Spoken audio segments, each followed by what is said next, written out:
Election से पहले जनसुराज ने जिस जिस बातों पर जिक्र किया था वो सारी बातें हमें आज सच नजर होते हुए आ रही हैं और ये बात शायद बिहार की जनता भी देख रही है, सारे प्रेस साथी भी देख रहे हैं। उन्होंने कहा था कि ये जो पैसे चुनाव में 40,000 करोड़ जो बांटे गए 10,000 रुपये प्रति महिलाओं को देके महिला रोजगार के नाम पे वो सारे पैसे की वसूली की जाएगी और वो आज हम यही देख रहे हैं कि उस पैसों की वसूली की जा रही है और उसका खामियाजा पूरी आम जनता बिहार की भुगत रही है। हमने ये देखा कि अनेक जगह पे पैसों की कटौती की जा रही है, सैलरीज नहीं दिए जा रहे हैं, भुगतान कई तरीके का नहीं किया जा रहा, वेंडर्स को नहीं दिया जा रहा, जो सामाजिक सुरक्षा का पेंशन का जो एक बहुत महत्वपूर्ण हिस्सा है हमारे समाज का उसका भुगतान नहीं किया जा रहा। लेकिन हमने यहाँ पे ये भी देखा कि इतने बड़े संकट जो सरकार द्वारा खुद ही प्रायोजित है उसमें सारी कटौतियाँ आपने की, लेकिन सरकारी अफसरों द्वारा या सरकार के एमएलएस एमपी द्वारा जो सुविधाएं ली जा रही हैं उसमें कोई भी कटौती हमें देखने को नहीं मिल रही है। उनके ऊपर जो भी पैसा सरकार का खर्च हो रहा है उसमें कोई भी कटौती नहीं है, क्योंकि हमने अभी तक बिहार में यही देखा है कि आज जो भी स्थिति है ये बिहार में सरकार के फ्लॉप पॉलिसीज के द्वारा ही प्रायोजित है।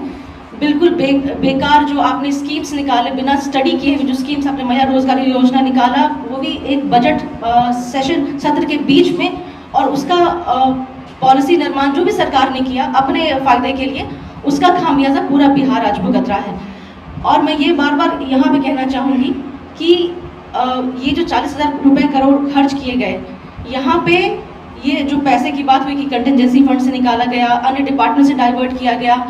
बाकी सरकार से कर्ज लिए गए, वो सारी चीज़ें हुई। और मैं यहाँ पे एक और बात कहना चाहूँगी कि ये जो प्रकरण हम 3-4 महीनों से इलेक्शन से पहले इलेक्शन के बाद देख रहे हैं, इससे बिल्कुल स्थापित होता है कि ये जो सरकार है ये विधि से नहीं चलती है, ना संविधान के नियमों से चलती है, ये अपने मन मर्जी से चलती है।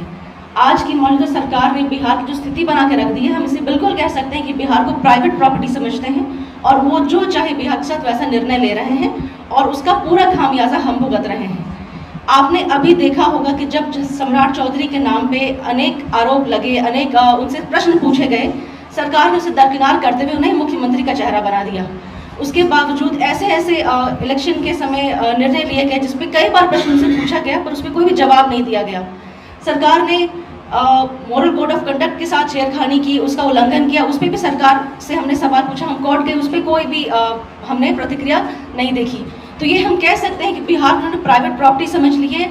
और जिस ढंग से निर्णय ले रहे हैं ये बिहार की जनता के हित में नहीं है, हमारे हित में नहीं है, ये सिर्फ और सिर्फ नेताओं के हित में है और उनके परिवार के हित में है। आज भी अगर हम देखें तो ये परिवार की बात जो भी करें, अपने फैमिली को बढ़ाने में लगे हैं, अपने प्राइवेट